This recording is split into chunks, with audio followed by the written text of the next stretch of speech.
Hi everyone. So, just a couple of updates first.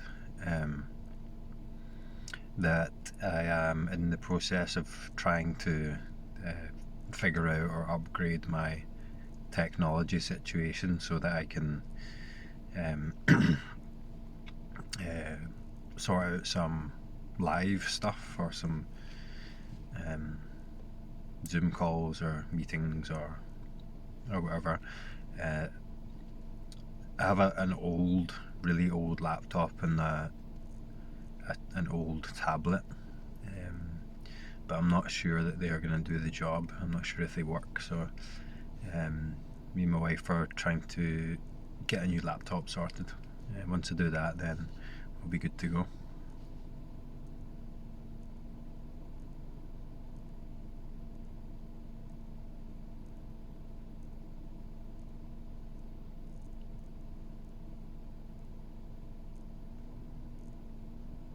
So I wanted to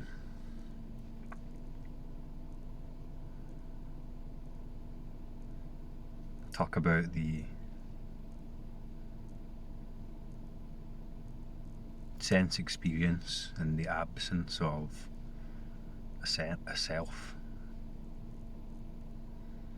So, before this realization clarifies, before when it's being complexified by a function in thought, we're carrying something inherent that follows us about, so to speak, as what we believe and assume and feel that we are. And it colours experience with that context, with that assumption. All experience is secondary. What is primary is the central subject, the me, tying all this together at the centre of this. That always comes first. That is the most important thing. It always relates to an experience apart from it. And it lives in this world of thought that for some people it runs constantly. It's a constant narrative that is relating to or thinking about, talking about past and future, projections into a reality that's not here, that's constructed entirely in thought in the internal world. The internal world is very much relational. It has the assumption of a me at the centre, and it assumes that the experience I relate to is apart from me, is separate. The people I relate to are independent, discrete entities just like me. It actually assumes that it's an object that relates to other objects. But that's not the experience. That's not the most essential experience of what you are. This assumption that I am an object in a world relating to other objects is built up by belief and assumption and maintained by this internal world, this narrative that follows us around. It feels like it has to be there to orient ourselves and control our circumstances, to keep us safe or functional or valid, to seek comfort and avoid discomfort, to fortify this identity and defend this identity against threats. There's a context in it that is assumed, and part of that context is that I'm here as an object. I relate to an objective world.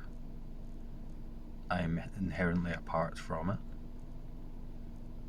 I have this internal world that is me, that consists of my thoughts, feelings, emotions, sensations, this bundle of this cluster of sensations all formed into a solid body, which is an object in my experience. But I take that object to be me, what I am.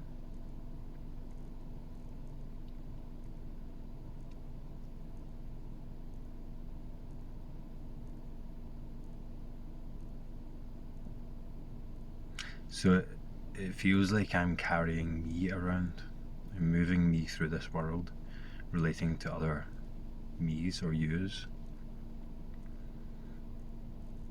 And there's an effort in that because that's not the experience. It has to be constructed through a kind of always running, time creating complex array of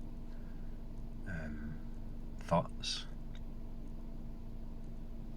It very much feels like there's a me in here somewhere in the head, and this body is carrying me around, and the me relates out to the world, and it struggles. It doesn't feel comfortable. Some might be fine, but I certainly wasn't. And you're probably not.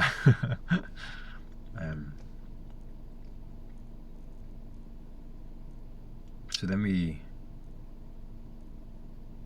look into the experience to try and find this me. Where is it? Where am I? And it gets weird. It gets weird and it gets scary, because we start to see the senses for what they are. We may realise that we may come back to the source of mind and realise this pure awake awareness, this self-knowingness, is what I am fundamentally.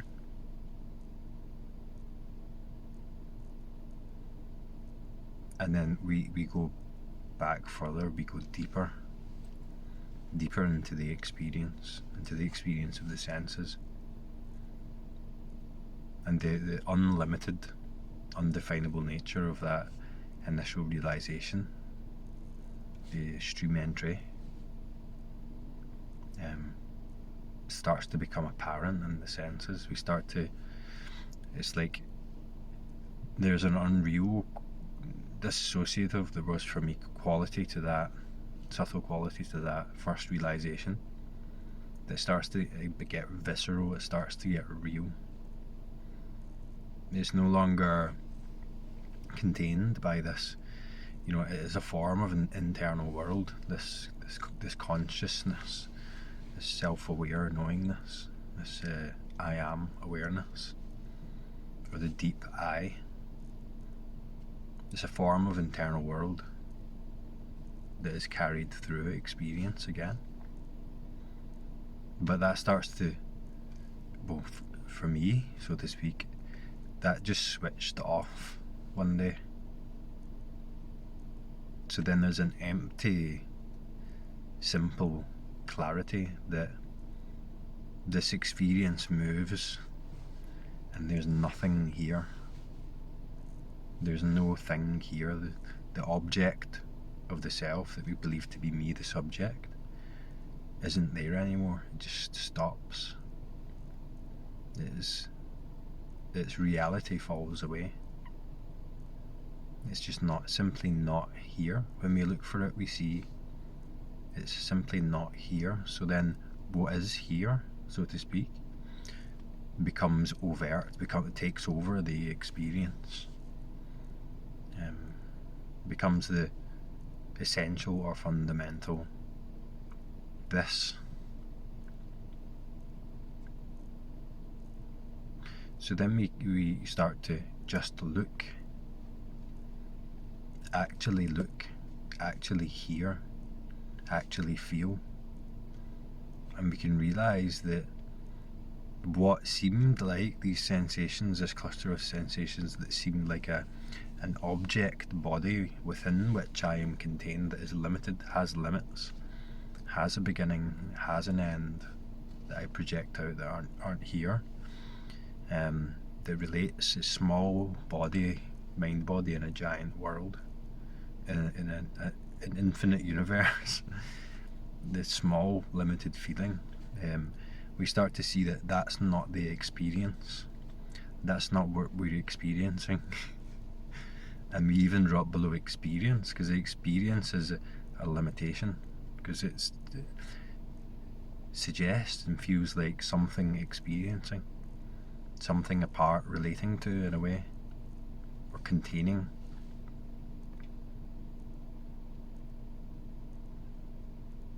So shall we look into the senses then?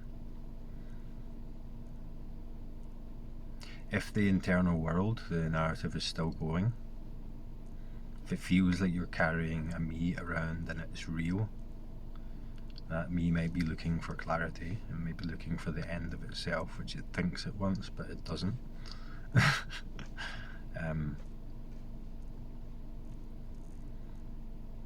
The attention might have a tendency to pull back and up into thought, to be drawn and magnetized habitually and not automatically.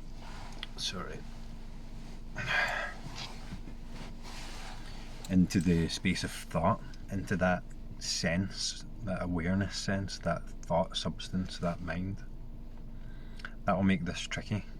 You can see it, you can see it, but it'll just be trickier to fall into it.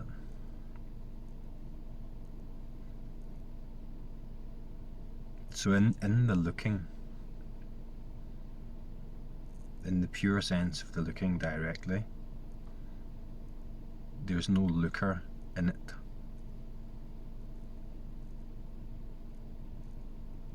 There's no thing looking. It might seem like all there are things, or there's an appearance, but there's no thing here looking, in the looking itself. That's added on by mind. And the assumption is the assumption is a rubbish one to base a real thing off of, because it's just overlooking and assuming something that simply isn't here. Carrying around this looker that projects its awareness out onto a real external world that's apart from it, that's at a distance from it. That simply isn't the experience. Pragmatically, what can we say about the experience? The assumption is that I am a me here looking out there.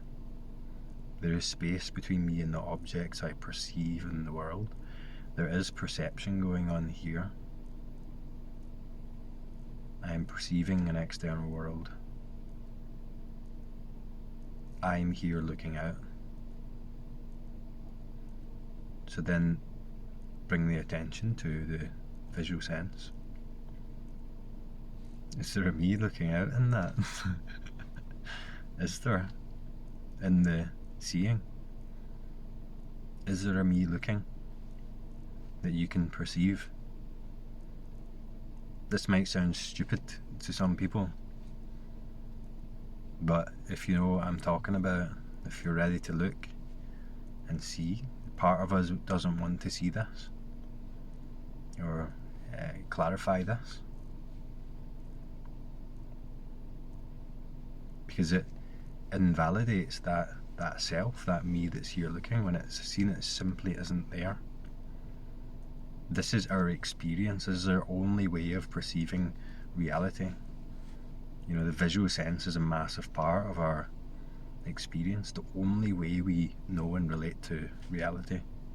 It's it, here, it's happening now, this is it. There's no me in that. There's no self in here looking out. So let's look for it. Where are you looking from?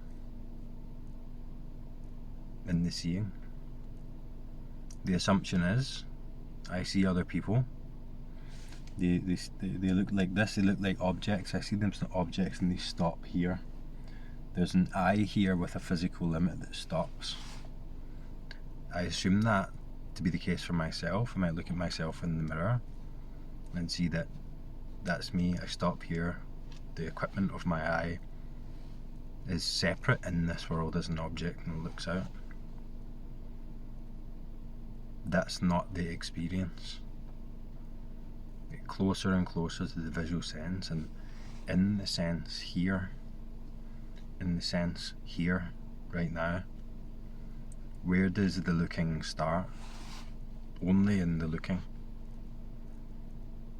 Is there a you back here?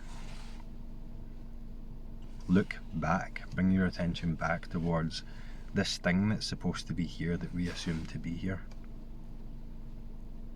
Is it there in the looking? What's looking? What is actually looking through your eyes, so to speak? Because it has to be you. Where is that?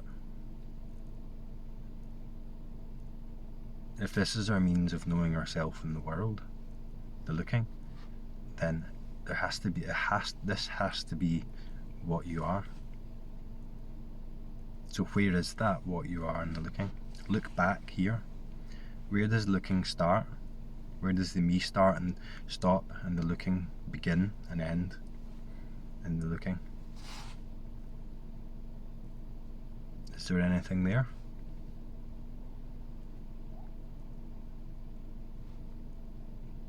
I don't want to guide your investigation too much, but I noticed that there's no limit to this. The limit is imputed upon it, augmented upon it by thoughts. There's nothing here. It's completely clear, empty and hollow, and it has no definitive start point.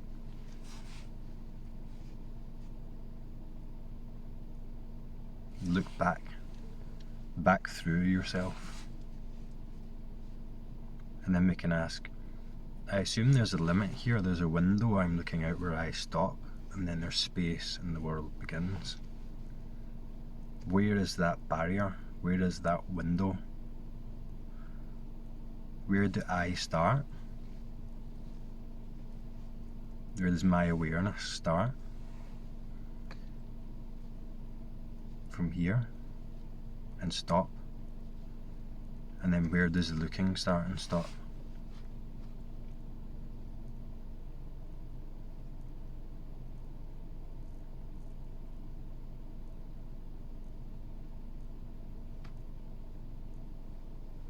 Is there a definitive barrier, border that is actually here in the looking? That I stop here and my awareness stops here, there's space, and then what I'm looking at? Is that the most simplistic experience?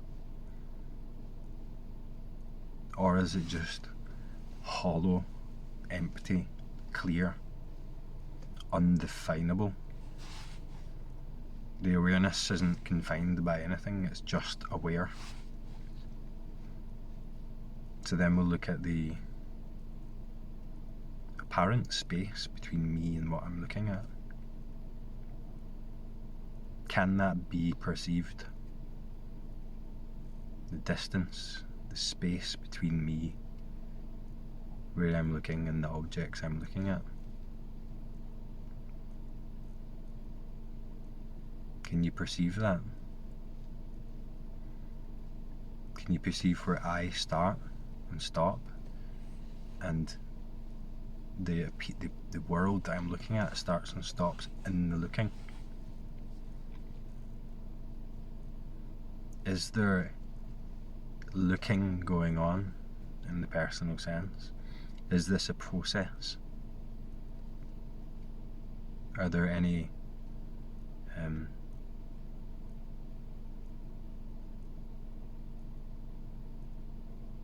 markers here of where these things, me the looker, the looking, and what I'm looking at, are there any markers here that we can perceive or define?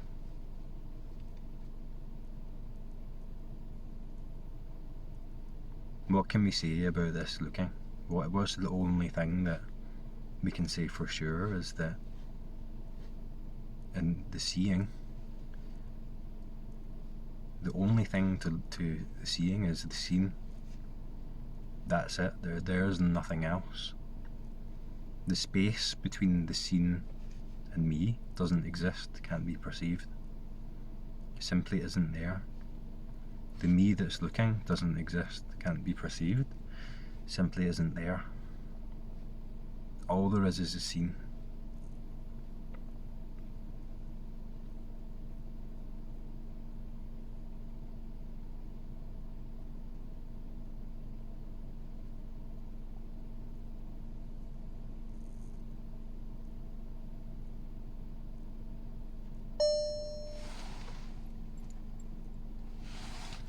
Cars moaning at me. All there is a scene. Can I actually perceive the distance between me, the looker, and an object out there? Or is there just the object? That's it. Look at that object. Where is it? Where is that? Look at an object. Where is it? In the looking, does it have a location? I'd have to use a thought to relatively place that in relation to me. But there's no me here in the looking, it's just empty looking. So where you're supposed to be is just complete hollow emptiness. If that is what you are, if you're looking, then is what you are the scene? Because that's all there is.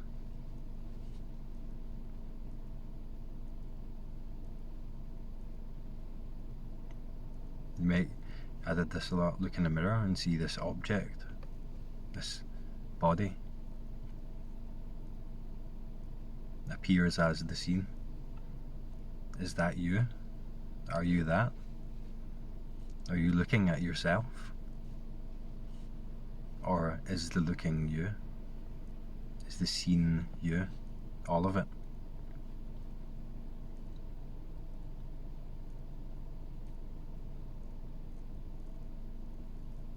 So this object that we look at, where is it? That object that you're looking at, so look at an object. And then from that object, try and perceive something between that object and you. Try and trace in a linear way back from the object, straight back towards you, the looker. Or you can look at the object and move your attention to that object, out towards it. And then move your attention straight back towards the subject, you, the looker. And move it out, and move it back. What does it feel like? In just the looking, does it feel like you become more aware of your body sensations when you move it back to the subject? Just the looking, does anything change in that when we move attention to an object, back to me, to an object? Is there any difference there?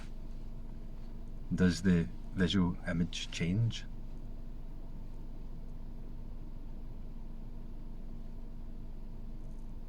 Or is it there or here? If I'm aware of it, am I aware of it there or am I aware of it here? Where is the awareness of that object I'm looking at? Do I hold it inherently in my body and project it out? What is the only thing that is aware in the looking? The scene. So if awareness is what I am, then it's the scene. That's the awareness. You can play with this. You can play with this. There was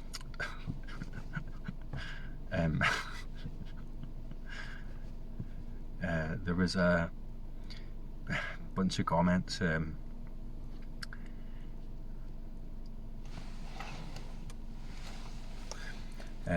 What's the flashing thing in the background? Strange. UFOs. There was comments in the comment section, and we were talking about visual distortions, and this is one that I liked to do. Like, I'd look at something and the augmentation, the augmented version of it was, I'm here, this perspective, there's a ground that goes out and away further, and there's a distance, and there's something I'm looking at way in the distance, and then there's a sky that comes back. The ground and the sky are like like distinct like that. The perspective goes out, and that certainly is far away. And then I'd look at that, and then because the augmentation is a thought, you can distort it with practice. You can distort the thing. You can change it and perceive something different. Someone asked this, I can't remember my comment. So then I'd perceive the furthest away thing as being the closest, being here, and I'd invert the image, and everything else going out the way, like an optical illusion, away from me. I did this when I was driving once, and I had to pull over. So I inverted reality, and I was perceiving everything perspective-wise backwards.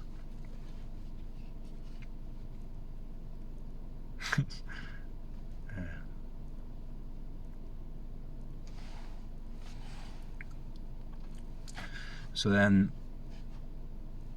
what is the scene? In the awareness of it, does the awareness know different objects, or is it just aware? This scene that is aware, that is made of awareness, that I am, you could say, but that's not really relevant at a certain point, that appears in this hollowness, in this empty space, so to speak. But it's not really a space because it doesn't have dimensions. I see a world of objects.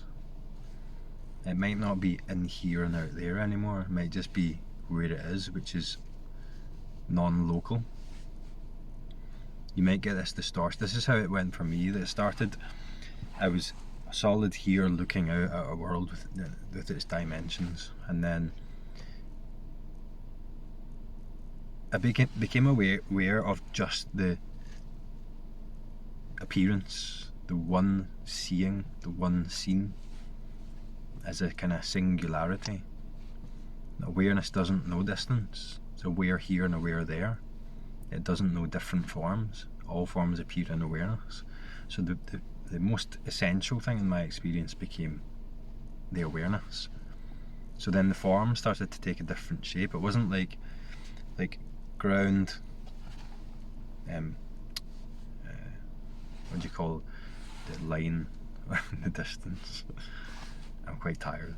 What do you say, skyline, or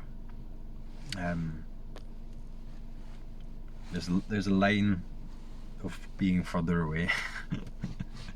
The words are failing now. And then there's, let me know this word, that's gonna annoy me now.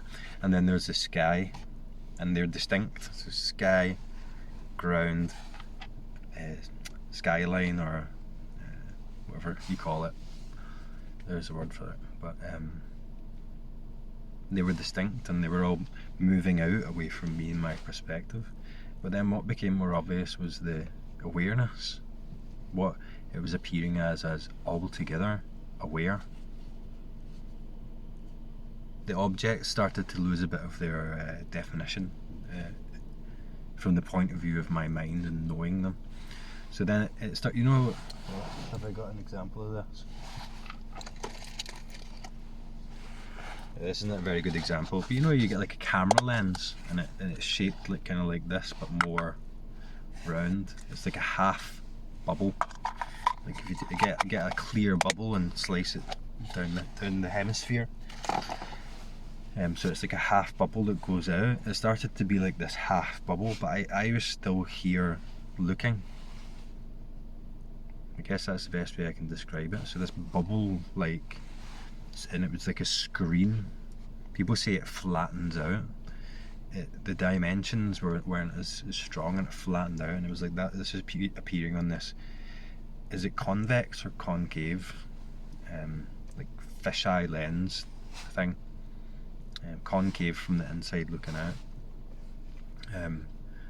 The attention expanded out to the peripherals, and I noticed that the limit of the seeing didn't exist. You couldn't pinpoint it. I became more aware of what was here, so it brought it into this bubble-like quality. And then the thing fell in. The hollowness and nothingness I was looking for, that still appeared to be here, fell in, and the world fell in through my eyes and continued to keep falling in through my eyes, disappearing back into this apparent perspective. The perspective lost its definition and was replaced by just the scene. Frank Yang does a good job of artistically portraying this with the 360 camera. Really good. So then the objects that appeared to be distinct lost a bit of their distinction or their solidity as solid things. This solid object me was just hollow nothingness, an empty lookingness.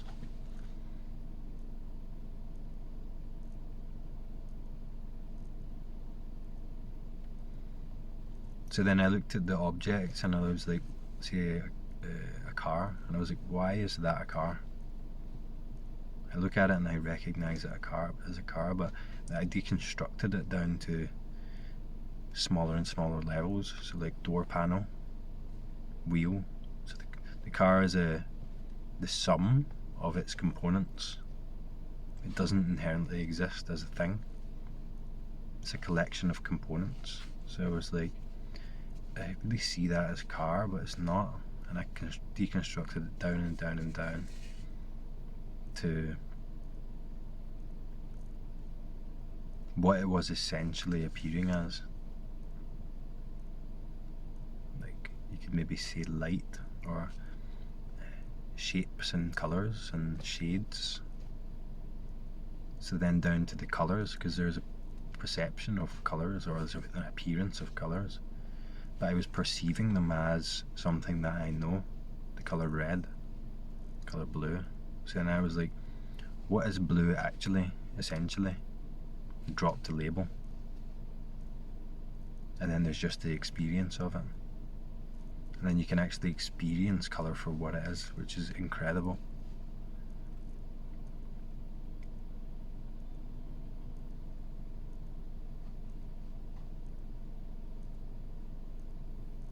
See, if you look at something, if you look at the looking, and you look at something with your attention in that fully and just fix your eyes on it, reality will start to distort itself, and you won't be seeing what you usually think this is as an external world of objects. If you look long enough, the reality will just start to fall to bits in the looking. It requires concentration. I remember doing this when I was young. I'll respond to the comments, by the way. I've just been busy. I thought I would film a video instead. Someone mentioned this. He was looking at something. Sorry, I can't remember the username. And it's like, it started to disappear. You get this like visual snow, and then bits of the reality just start to not be there in patches and patches and patches, or it might be like, I think the commenter said grey, and it just starts to disappear. You're like, the reality is just disappearing before my eyes.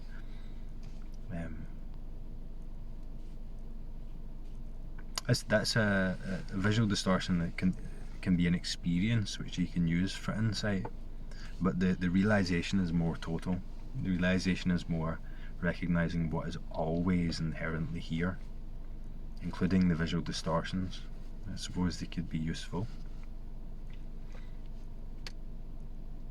So then you move through this as this empty hollowness. The only thing that there is the awareness, presence appearing as form, the scene. But then it starts to feel like the world is moving through you, disappearing into you, and being born in an impossible way from nothing. it develops like an energy quality, like a light projection quality. It's not so solid anymore. The importance of I recognize things as important or not important starts to diminish. It all becomes one. But then it stops feeling like you're moving through. The movement stops. And there is movement, but it's like it moves without moving. It's movement and not movement at the same time. It's a morphing, changing shapeshifter. And it does that without time, which is like a complete paradox, and you'll never comprehend that with the mind, but time is imputed onto it, and so if you get really close to that, really close to the suggestion of time, when is time happening, and you'll start to see that it's not there. The mind continues to augment a following alongness onto this. It makes it look like there is a linear quality to this, that it moves across the timeline. And as that position stops, it's like time stops moving, in a way, partially.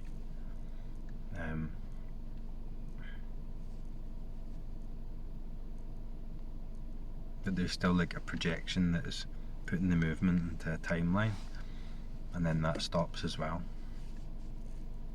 So then there's no position you can take on it to explain it, it's just this, which you hear all the time.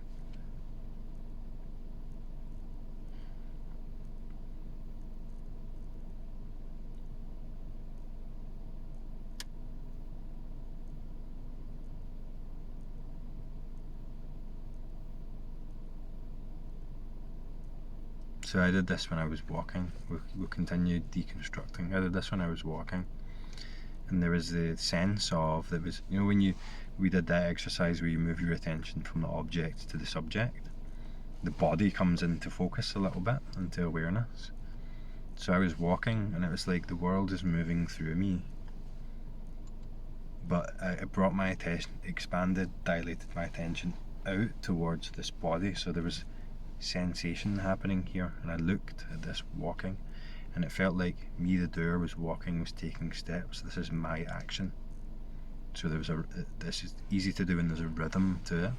So it was step, step, my foot hit the ground, left the ground, and I looked, and there was a projection over the sensation that was contextualizing it into me walking, moving through, or pulling towards it. So it starts to feel like you're walking, you're pulling reality towards and through you, instead of like, and there's a relaxation in that. Like, see, when you get to that stage, you seem to develop an endurance because there's a relaxing quality to that there's no effort in it, and you can walk or run forever. But anyway, so one step after the other, and I noticed this, when my foot left the ground, there was a tracer left behind that took the form of my foot leaving the ground and then swinging through. There was something following the sensation along, giving it context and linearity across time.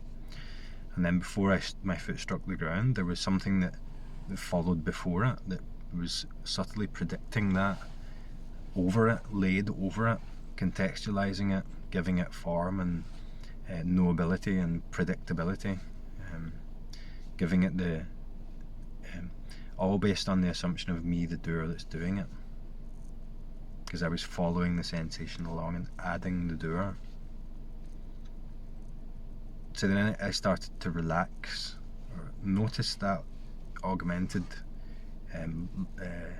doership, that context, that form that was placed over it, and just to the sensation, just the sensation. So it then became something different. The sensation merged into the non-dual clarity of the looking, the seeing. It became part of a whole thing. And I noticed that it wasn't local. It wasn't like my head up here being aware of my feet. It wasn't like that. That was a thought that was being added to it. The sensation was non-local, it wasn't anywhere, because it can only be somewhere in relation to it out there, something else, a relative framing. So I moved that through the whole body and let go of the relative framing by just becoming aware of it and noticing what's not that, the sensation. So the sensation like bled out into the world as the world fell through my eyes, my point of looking, and it all became like quite unlocatable. But the doing still happened. It still functioned completely perfectly fine. Because it wasn't an experience, was part of it, but it wasn't an experience. It was like I wasn't in control of my body. The body was in control of itself. I wasn't moving through a world. This was all just moving on its own. There was no effort in the walking. The effort was being added to it. The walking was walking itself. The world was walking itself. All moving together. And then I started to notice weird things, like I always thought that if I move my head, my perspective changes, and I'm moving my head, that's a solid world, and the perspective is changing because I'm moving, but that wasn't the experience. All of it moves at the same time. You are that, so when you move, it moves. The only thing that's happening is this is moving, and it's you. It's insane. It just moves itself all together within and as itself, as a non-dual mystery. It's brilliantly clear in the moment.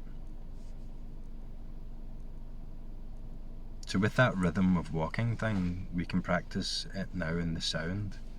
It feels like me hearing, I'm following the sound along or relating to it as a separate experience.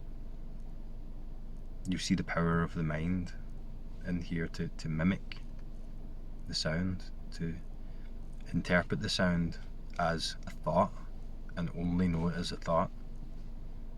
So if I make this sound, I don't know if you can hear that.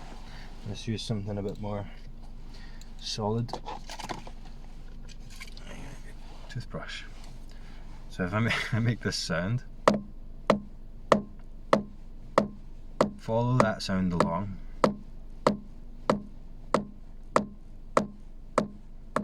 So I'm not sure if you're aware of this, but this sound will be playing in your mind. Your mind will be mimicking the sound, following it along, giving it a knowability, a location, a form, a sense of me, the agent that's perceiving it. So I'm going to stop the sound, and you keep playing the sound in your head exactly as you hear it.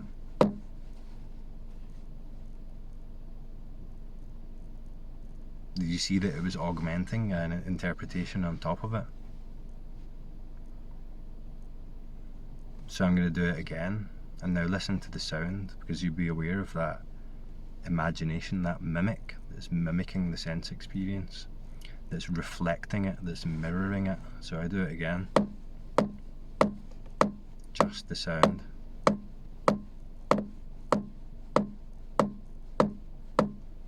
And then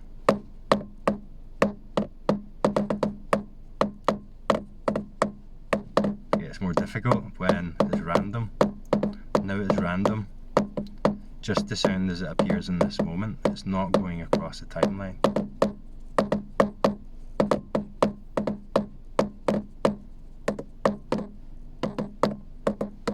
It's novel, it's new, it's fresh. It doesn't need an interpretation. It doesn't need your mind to follow it along. It's not coming in a sequence, in a timeline. It just is. But the mind get close to that, where the mind is constructing a narrative, constructing a sequence, a timeline, a knowability, a relatability with that, and then see that the sound isn't that.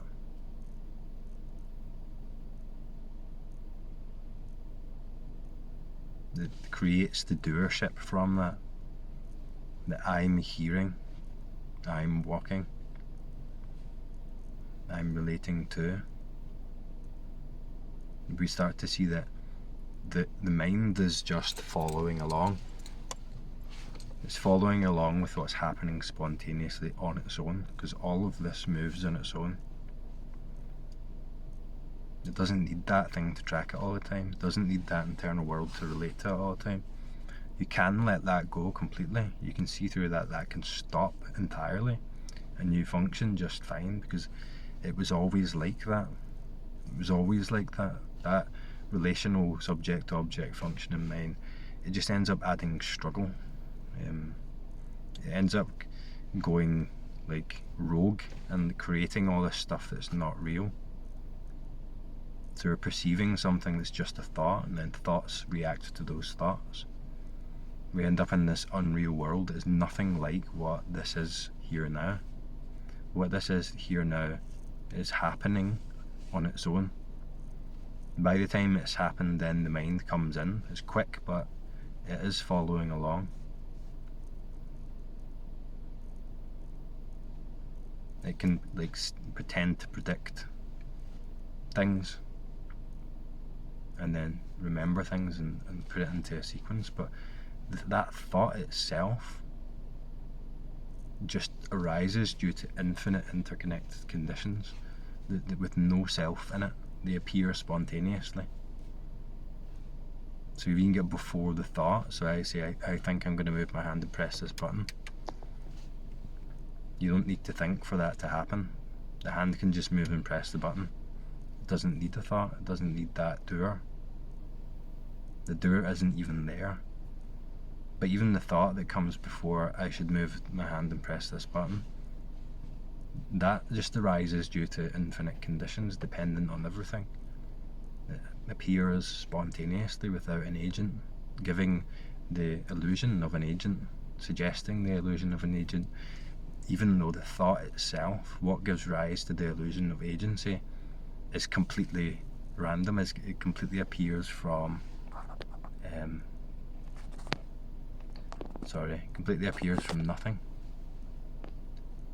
Sorry, give me 2 seconds, I just have to do something. It appears mysteriously and spontaneously, without an agent, without a doer. Getting closer and closer to direct experience, this will become clear.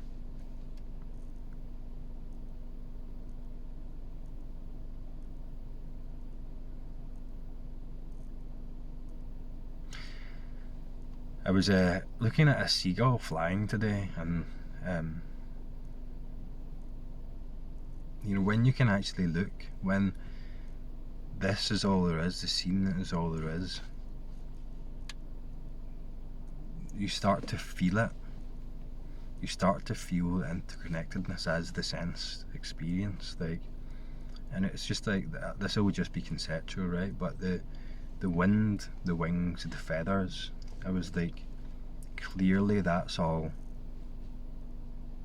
one. It's all interdependent. The wing and the wind in a miraculous balance of, what are the chances type thing, impossible. Like, it was like the wind, the wings and the wind are one. They're the same.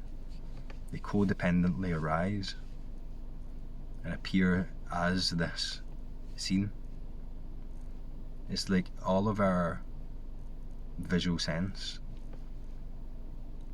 is entirely dependent on light that comes from the sun. So these eyes that we're seeing through are entirely dependent on the sun. So the eyes, the sun, the scene, same thing. Can't exist without the other. Completely interdependent in this impossible fine balance that's all appearing simultaneously as this now. So intimate, so close, so interconnected. With the body, with the breath. What is all that dependent on right now? Everything. The conditions of the universe. conspiring as one to give rise to this moment that's only this moment all together. So you feel the whole universe as you in the breath, dependent on the air, dependent on, sustenance that sustains this body. Completely interdependent. And you start to feel that the universe moves you. The universe just moves. Like, this body is so intertwined, not even intertwined, like immediately, simultaneously non-dual with all of this. There aren't any borders or boundaries at all. It's all one. Everything supports you in this. The entire universe is supporting this, which is you. Like,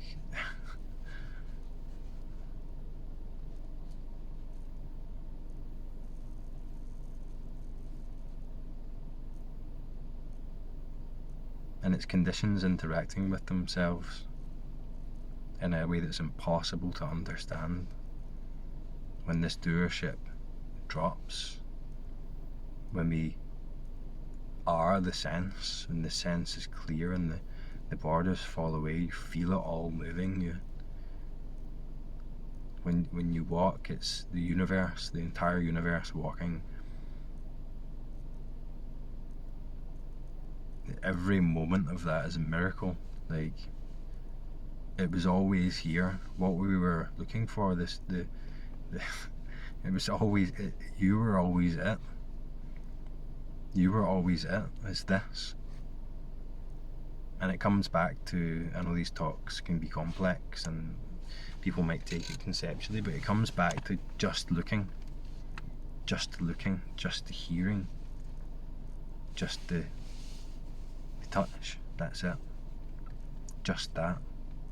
That's all.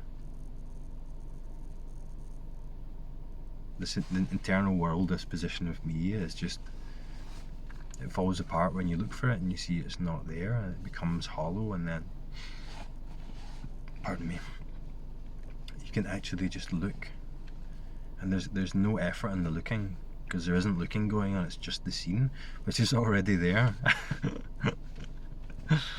It's already there. How much more effortless can you get? Thoughts just appear, just thought. That's it. It's already there. You can't get rid of it or react to it and that be something that will get rid of thoughts, because the thought's just already there. It's already there.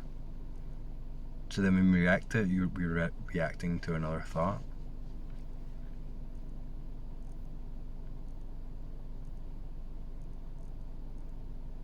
We react to a lot of things that we're just reacting to a thought. The body can react. It can function. It can move and relate and talk, seemingly, without it being a reaction to thought. For example, you burn yourself and you move your hand away, it happens. It just happens automatically. No thought in it. It can be like that all the time. And there's a great relaxation. You relax into the infinite conditions, the codependently arising this of the universe. You just take a seat in it, like you just disappear. You do disappear into it. It's not like you could take a seat in it, but I'm just kind of saying, you relax. The pressure's off. You relax into it and let life take over, because it's happening anyway. It's the you in it that makes it seem like a struggle.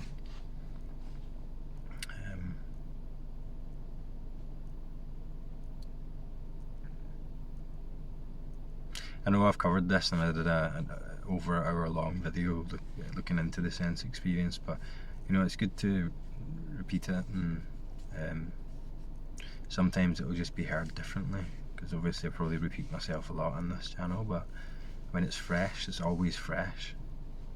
It's always fresh, even for me when I'm looking at this. having an awareness of the sense experience is always fresh. This experience now is the only experience. It'll never be this again. It is the most novel and unique thing in the universe in regards to your direct experience. It will never be this again. It can't repeat. The nature of experience of phenomenon is too transient. It's always fresh, it's always new. Getting closer to that in immediacy, and then relaxing into that and just letting life take over. Because otherwise we were constructing this internal world, this entity, to try and control it, to try and oppose parts of it, resist parts of it, desire other parts of it, and so on. It's just like adding stuff on, adding on something that's not here, and it's never going to be able to control this. If it does, it's just like an advanced illusion. You know, it's like the mind is a powerful thing. It really makes it seem like I'm in control, and causally I tried to control this, I controlled it, and that actually happened, and it was causal to my will being exerted on it. But you know, those thoughts don't appear with your will. There's no control in that. It's just a reaction to conditions. It's just conditions interacting with themselves. Then it ends up feeling like there's a you in it, and that you starts to feel uncomfortable because when it's taken to be real, because it's not real. And get in touch with what's more real. Anyway, I'm gonna have to go now, but talk to you next time.